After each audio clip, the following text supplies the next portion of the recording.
Hey, Overland Travel Adventures. Today we're out on the 2017 Ural Gear Up and the 2019 BMW F850GS.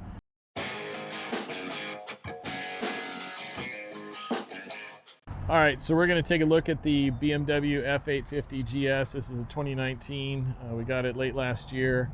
And let's go look at the front here, Ryan.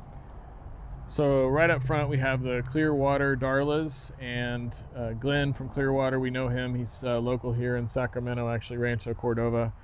And we had these off of the Ducati 1200R, and we took those off of that bike when we sold it and had them kind of sitting around.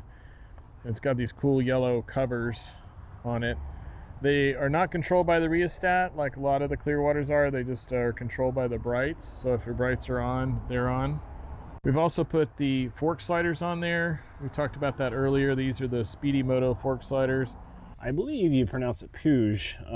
It is a headlight protection guard. Knowing the cost of this headlight, you do not want to be following somebody and get a rock into the BMW OEM headlight. So for under $100, you have clear protection that gives you good visibility, doesn't harm the light coming out. We currently have the two Jivvy screens available to us, and one clear, one smoke, one ST and one S. And the ST, I believe, was 4 inches, or the other way around, taller than the other. But both give tremendous buffering and make a very quiet helmet, like the Shoei F850, very loud. And we replaced the plastic handguards that come with the F850GS with the bark busters. Yeah, giving you a steel bar here to prevent any crushed hands or broken clutch levers or brake levers is a huge advantage. So you may have noticed these engine crash bars here. They're from Jivvy as well. Dollar for dollar, they are by far the best deal out there. $285. You know, there's other crash bars out there, of course, and there's ones that go even higher up to the tank. But in all honesty, if you're going to drop this bike or have any kind of off, your radiator is the main part, obviously your casings. Talk about putting those on. How hard is it to put those on? Not hard at all. A couple bolts in, a couple bolts off. Piece of cake, really. But wasn't one bolt longer than the other? You had to be really careful to put the right bolt in the right... Yes, you are changing out engine bolts here and there as well. Not a huge deal. No crazy tools needed. Didn't need to suspend the bike or anything. And the plates on the bottom are very, very easy down here. And then they connect together, which is a nice feature. Okay, we decided to go with the Black Dog skid plates and also the plate that goes on the center stand. You can see that. We've got that down.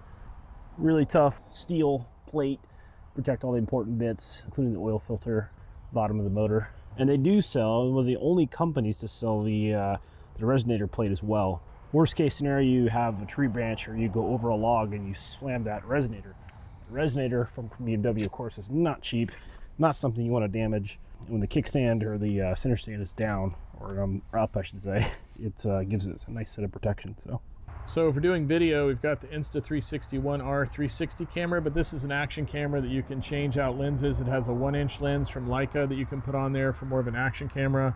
It's got the standard action camera lens like a GoPro style, but right now it's got the 360 lens on there, which is great. So when we go into post, we can video front, side, back, top, all sorts of things, and get different angles off of one camera, which is fantastic. And then it's just mounted with a ram mount really close over the reservoir, and it doesn't hit anything, so it's really in a good place. For panniers and top case, we went with the SW Motec set, and these boxes are built really tough and they're waterproof, very heavy duty latch, plenty of room to store stuff inside. Right now I've got the toolkit and some other things inside.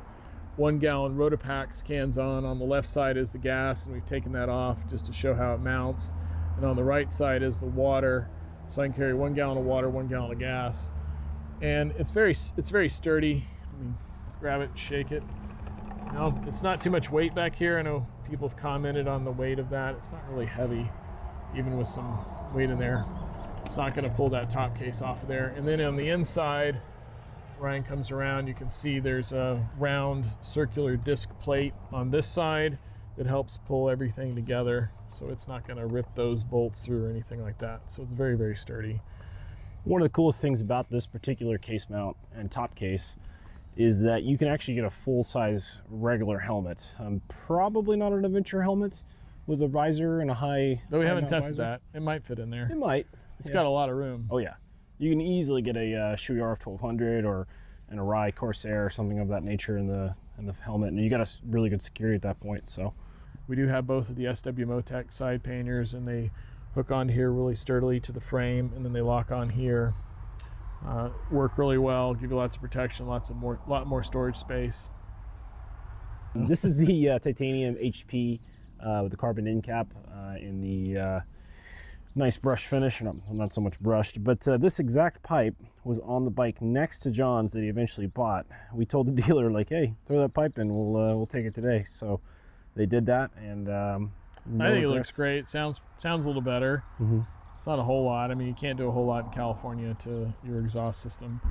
Yeah, if you want to get absolutely crazy, Remus makes a resonator delete, but that would be a big no-no in California. So I'm a really big fan of the quad lock cases. These are the iPhone cases or Android cases, and they've got this built-in spot here, and you just put it on the quad lock, locks your phone in there. Like those better than a RAM mount. I mean, that is not going anywhere. And then to release it, you just push the paddle back, turn it, twist it, it'll pop right off. And then we've also put the BMW Motorrad, was this a Garmin collaboration product? The BMW Motorrad Navigator 6 is on here. So that's on there for navigation. Here we have the Powerlit 2 USB plug-in to the Powerlit outlet that comes on the BMW. This is one of the nice things. Some of the other bikes don't have power. This is what you use it for. So it's powering the iPhone. We'll go here, connected to the quad lock, and it's also powering the USB-C over here to the Insta360 1R.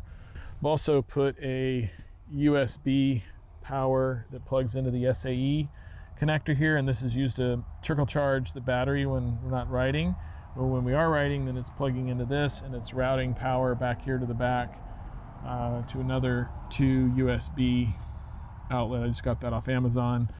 Hey, I just want to put in a plug for Storyteller Overland Vans. They build the best off-road vans in the market. Check out my other videos where we do a deep dive with the COO Lee Kahn of Storyteller, and we do some walkthroughs of the van. It's really cool. Check it out.